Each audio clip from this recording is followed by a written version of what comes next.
Okay, this is called Spark and Sharp, and this is really a neat tool because it's the newest member of the family and it has a magnesium in the handle.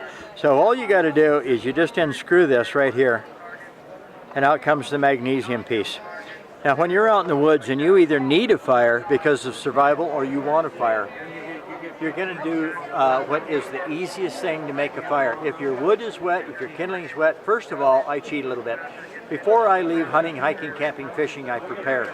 I take a little bit of hand sanitizer, a little bottle, I take a little bit of kindling, I put them in a Ziploc bag. I actually get prepped for my fire because you never know when you're going to need it. Keep this stuff on you and keep this in your pocket. And I'm going to throw this in just a little bit. When you're hiking and stuff, you need your pocket knife in your pocket, not in your pack. Why? If you fall down off over a bank or something, you're going to get separated. You drop your pack, you're done. You're off over a bank, you're hurt, you're lost, you're out there with nothing but what you have on you. So this one right here is the one that I really favor. We have two sharp corners right here. There's a sharp corner, there's a sharp corner. These are made out of tungsten carbide. If it's flat and you grind it 90 degrees, you have a sharp edge there and a sharp edge there. We take those sharp edges and we put it on the magnesium just like this. Now I've been, kind of carving on this magnesium for a while, so it's a little flat up there. Now I'm going to take it and I'm going to take my kindling and I'm going to put it down here and I'm going to put a little hand sanitizer in it. Then I'm going to get this down there and I'm going to burn my table a little bit. We just like that. That's a lot of spark.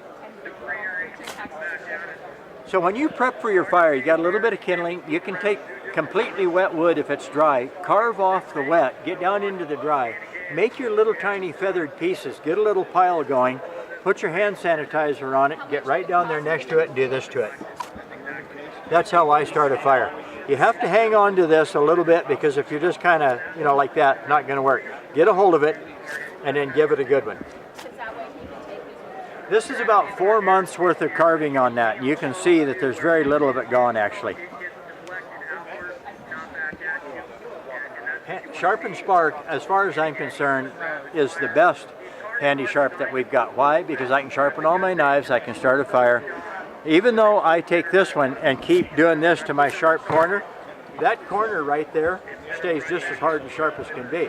Now I'm going to put this back together and show you how I'd sharpen a knife with that corner, which is that corner right there. And you can see all the black on it from the magnesium fire starters. And I would just hold the knife and I'd start brushing, just like that. I don't come up here like that. That's not, you'll cut your finger. That's not good and you're going to press too hard. Come back about here, put about 4 ounces of pressure on it with my thumb, just a little like that, and don't push too hard. Turn the knife over, turn it this way. If you just keep going one direction, you'll actually set up a cut pattern on the blade. That's not good. Alternate from this way to that way to this way, but you're going to incorporate it without thinking about it. You just turn it. See, I'm actually using my middle finger to twizzle it back and forth, like this, like that, like this, like that. Turn it over, come right on out, tip it up, do the tip.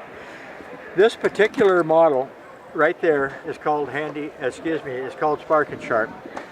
The V notch is for reshaping blades. If you got a blade that's kind of thin, like a kitchen knife, you can run it through there and reshape it. It's going to make about a 22-degree angle. I like about a 17-degree angle so that they're sharp. 22 to 25 degrees makes them tough so you can actually pound it through something if you have to, or you can whack at it. And that's why I like Spark and Sharp. It's how to use it.